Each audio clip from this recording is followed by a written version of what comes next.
Agora a gente vai considerar aí um gráfico para a gente responder três questões com essa mesma informação. Então ele fala, olha, considere essa função quadrática, que a gente sabe que o gráfico de uma função quadrática é uma parábola. Então você vai considerar essa parábola para as três questões. A primeira é a 8, que ele te fala, sabendo que A, B e C são pontos desse gráfico, são esses pontinhos aqui, né? A, B, C. Nesse gráfico aqui, por exemplo, tem até mais pontos, né? Tem o ponto D aqui, tem o ponto E, enfim. Mas ele já te dá uma dica que, olha, use os pontos A, B e C para determinar a lei de formação da função que descreve esse gráfico aqui, tá?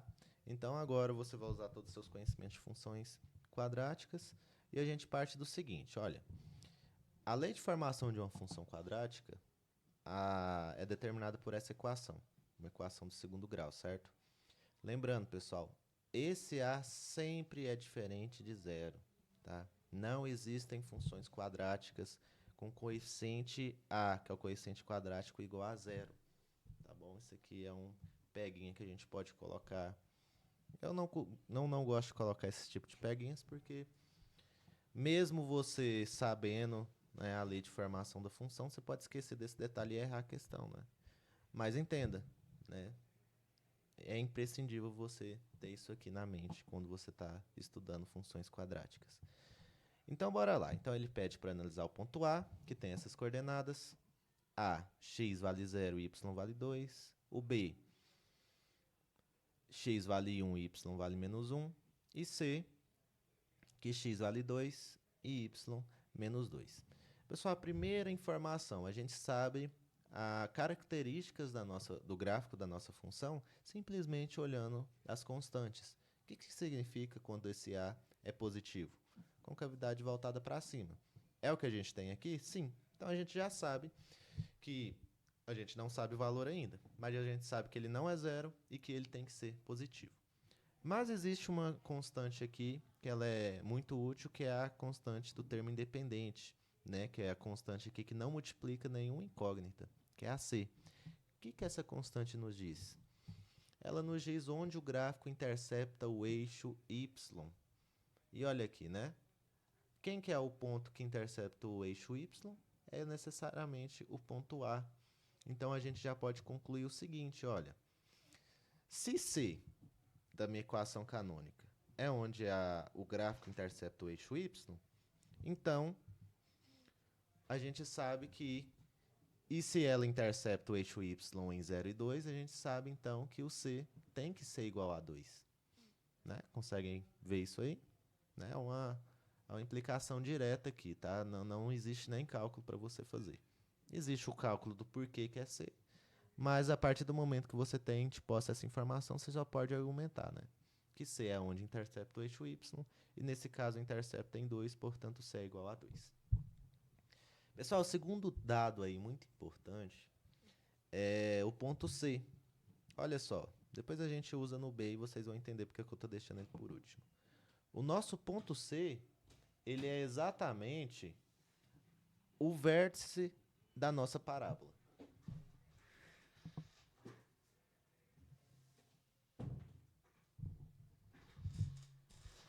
Se o ponto C é o vértice da nossa parábola, a gente sabe as coordenadas dele, porém, usando por base a nossa equação canônica, a gente sabe determinar as coordenadas desse vértice, certo? A gente tem uma motivação dessa fórmula aqui, mas uma vez demonstrada ela, vocês já podem usar de forma direta, tá bom?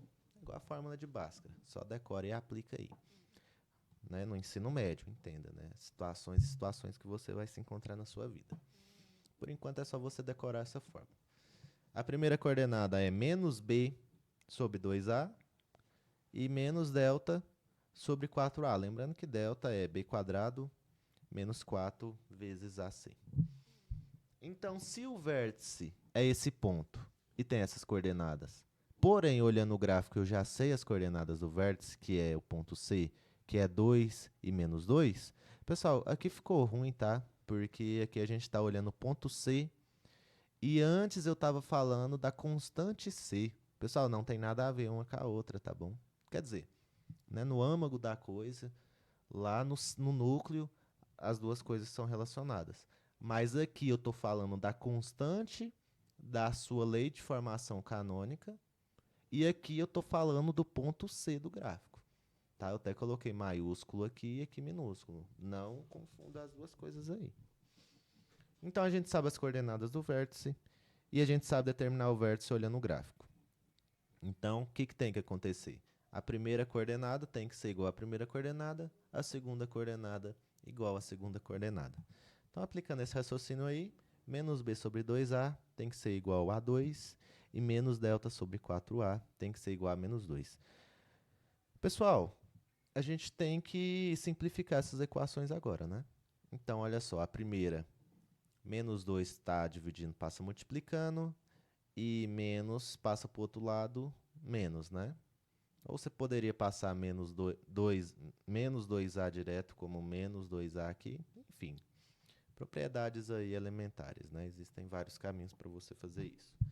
Mas o fato é que b ele pode ser escrito como menos 4a. E pela segunda equação, a gente sabe que delta pode ser escrito como... aqui está dando menos com menos, né? Vai dar mais. E 4, 4a que está dividindo, passa multiplicando. Então, o resultado é delta igual a 8a. Porém, quem que é o nosso delta? É b quadrado menos 4ac. E se delta é igual a 8a, b quadrado menos 4ac é igual a a. Pessoal, olha só. Né, se você já se habituou aí como resolver esse tipo de questões, você já viu qual que é o próximo passo que a gente precisa fazer, né? A gente está tendo aqui uma equação do primeiro grau com duas incógnitas. Então, a gente põe uma incógnita em função da outra e substitui na outra equação, né? Mas, passo a passo isso aí. A gente está pegando essa equação aqui e no lugar desse b, eu vou usar essa informação, que b é igual a menos 4a. Então, no lugar de b, eu vou colocar ele. E também vou usar que informação? De que c, agora o czinho da equação canônica, que é o que a gente aplica, Bhaskara, o c vale 2. Então, vamos fazer assim. O b vale menos 4a por causa dessa situação. O c vale 2 por causa do primeiro detalhe que a gente concluiu. E a gente fica com a equação do primeiro grau com uma incógnita apenas. Tá? E a resolução disso aqui, vocês já estão carecas de saber. Tá? Então, simplificando isso aí, menos 4 ao quadrado é 16, e 4 vezes 2 é 8. Então, fica 16 ao quadrado menos 8a. Aqui a gente só manteve, e agora a gente vai colocar todo mundo que tem incógnita para um lado da equação. Como todos os termos têm, todo mundo ficou do lado esquerdo aqui, e aqui fica nada.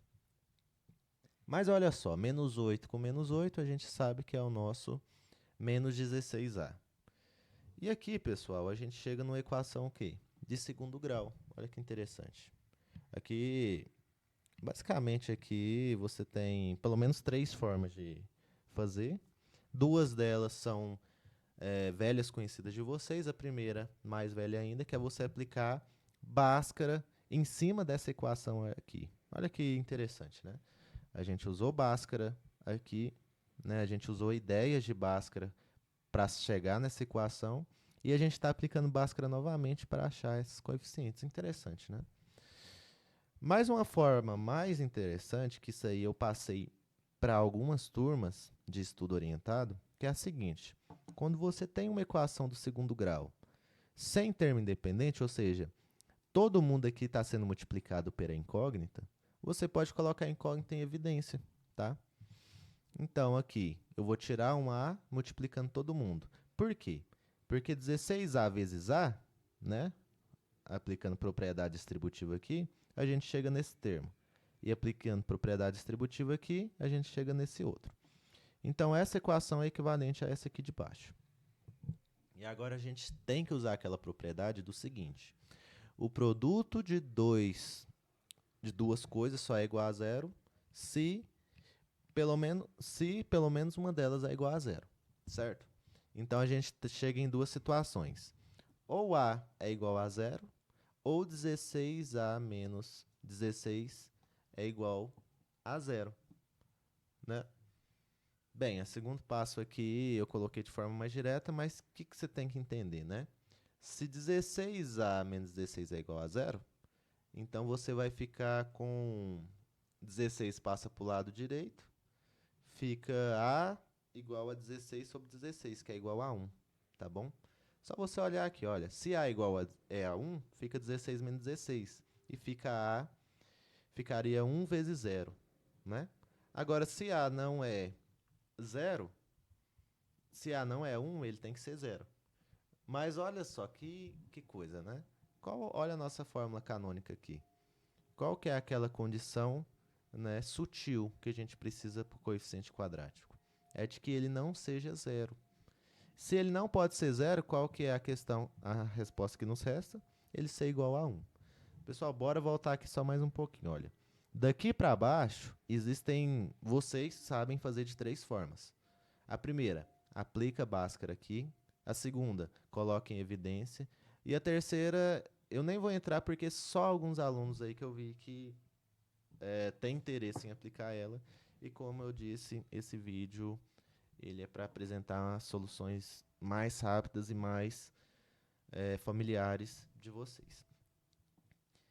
Se você aplicasse basta, você ia chegar em x', x duas linhas, ou melhor, a' e a duas linhas, você ia pegar o a que tem a igual a 1. Então, sabendo que, uma vez determinado a, e sabendo que b a gente colocou em função de a, só substituir o a aqui que você determina b também. Olha só, se b é igual a menos 4a dessa equação, e se a vale 1, a gente chega que b é igual a menos 4 vezes 1, que isso dá menos 4. Então, b está determinado. Então, quem que a gente tem determinado na nossa forma canônica? A gente já tem determinado o a, que vale menos 1, que vale 1.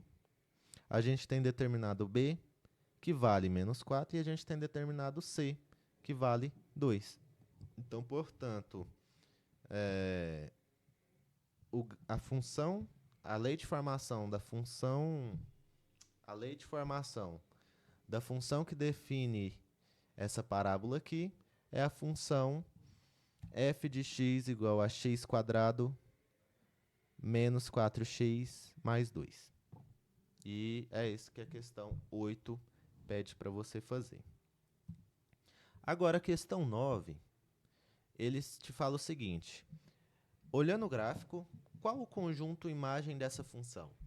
Pessoal, aqui a gente tem que retomar as nossas ideias primordiais aí de quando estávamos falando de função. Né? Então, você tem que lembrar que uma função nada mais é que uma relação entre dois conjuntos.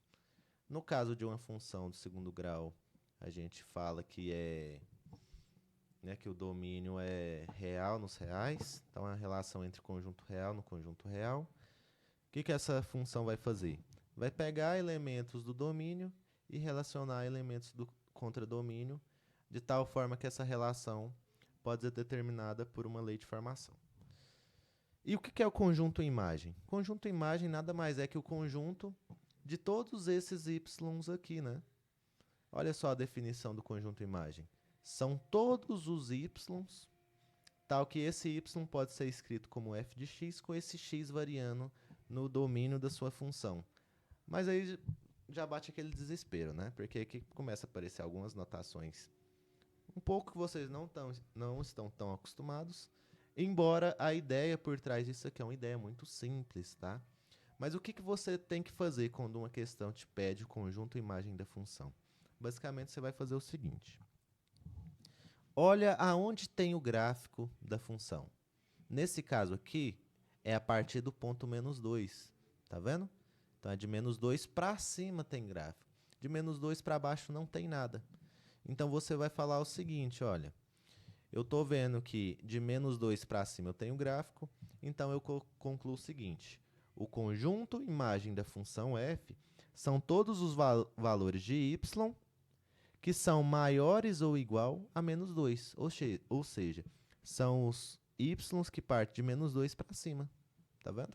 Se sua função fosse ao contrário, você iria falar que o conjunto imagem é todos os y menores ou igual a menos 2. Então, embora a definição aqui seja um pouco, pode parecer estranha, né, aos olhos de alguns, mas a ideia por trás é bem simples, que você só tem que pegar isso aí. Então, questão 9 respondida também. Questão 10. Ele fala para você determinar os zeros da função cuja lei de formação foi determinada na 8. Então, a 8 a gente chegou nessa função aqui. E, novamente, né, que os zeros da função, ou também chamados raízes da função, nada mais são do que os valores do domínio da função para os quais a função aplicada nesse ponto você tem que a função se anula, né? Você tem zero. Ou você pode entender também que são esses pontos aqui, né? Onde o gráfico intercepta o eixo x, tá? Então, se eu falar para você determinar os zeros da função, ou determinar as raízes da função, ou determinar os pontos que a função intercepta o eixo x, pessoal, é a mesma coisa, é o mesmo processo, tá? É só diferentes formas aí de entender uma coisa. Então, você vai pegar a sua função, a lei de formação que define sua função, e vai igualar essa equação a zero. E agora você vai resolver isso aí. Isso aqui não é uma função de segundo grau, você tem que aplicar a Bhaskara, que é aquela velha fórmula lá que, né, vocês estão cansados aí de ver ela. Determina quem é coeficiente A, B e C. Olhando nessa equação, a gente sabe que A é igual a 1, B é igual a menos 4, C é igual a 2, e a gente já consegue calcular primeiramente o delta, né, que fica menos B quadrado, menos 4A vezes C. Tá? Resolvendo isso aí vai dar 16 menos 8, e isso é igual a 8. Calculado o delta, a gente pode calcular x, porque delta aparece aqui dentro, né? Por isso que a gente calcula ele primeiro. Então, x é igual a menos b mais ou menos raiz de delta sobre 2a. Pessoal, só substituindo os valores, tá? Aqui vai ter uma simplificação marota do seguinte, que raiz de 8, você pode simplificar ela para 2 vezes raiz de 2. Por quê? 8 é 4 vezes 2. E 4 é 2 ao quadrado. E a gente sabe, usando a propriedade aqui, que raiz de um produto é o produto das raízes. E que quem está elevado ao quadrado sai fora da raiz. Então, esse 2 sai fora da raiz, o outro que estava sozinho, ele continua lá dentro. Então, raiz de 8 é igual a 2 vezes raiz de 2. Pessoal, para quem é meu aluno, pode ficar tranquilo, tá? O que eu quero que vocês entendam é até esse passo aqui, tá? Aplicou a fórmula de Bhaskara, entendendo que zeros da função, raízes ou onde intercepta o eixo x, você vai resolver dessa forma. Se você chega, por exemplo, em uma raiz de 8 e não simplifica para 2 raiz de 2, não vai ter grandes implicações, tá bom? Fica uma resolução estranha, mas, né, eu não vou tirar ponto de você aí, porque a gente não está no momento de analisar isso. Mas entenda que é algo que você tem que fortalecer aí no seu futuro. Então, a gente só substitui os valores aqui, simplificou, e a gente chega que x é igual a 2 mais ou menos raiz de 2. Então, daqui a gente vai tirar o nosso x', que é você fazer uma das operações aqui, no caso eu fiz a primeira com menos, e a segunda com mais, né? Mais ou menos, menos, mais. E a gente chega que os zeros da função, ou raízes da função, são esses dois valores aí. E se você olha que é onde o intercepta o eixo x, você pode falar que 2 menos raiz de 2 é esse valor, que está entre 0 e 1. E que 2 mais raiz de 2 é esse valor, que está entre 3 e 4. E essa você acaba de responder a questão 10. E aí a gente finaliza essas 3 questões que falam sobre o gráfico dessa função quadrática. Detalhe de que essas 3 questões são interessantes porque ela resume basicamente tudo que você precisa saber sobre funções quadráticas. Então, se você faz essa questão aí de forma tranquila, né, sem muitas dúvidas, significa que você já está aí apto para fazer essas provas elementares, né, provas de ensino médio, de vestibulares até relacionado a esse assunto.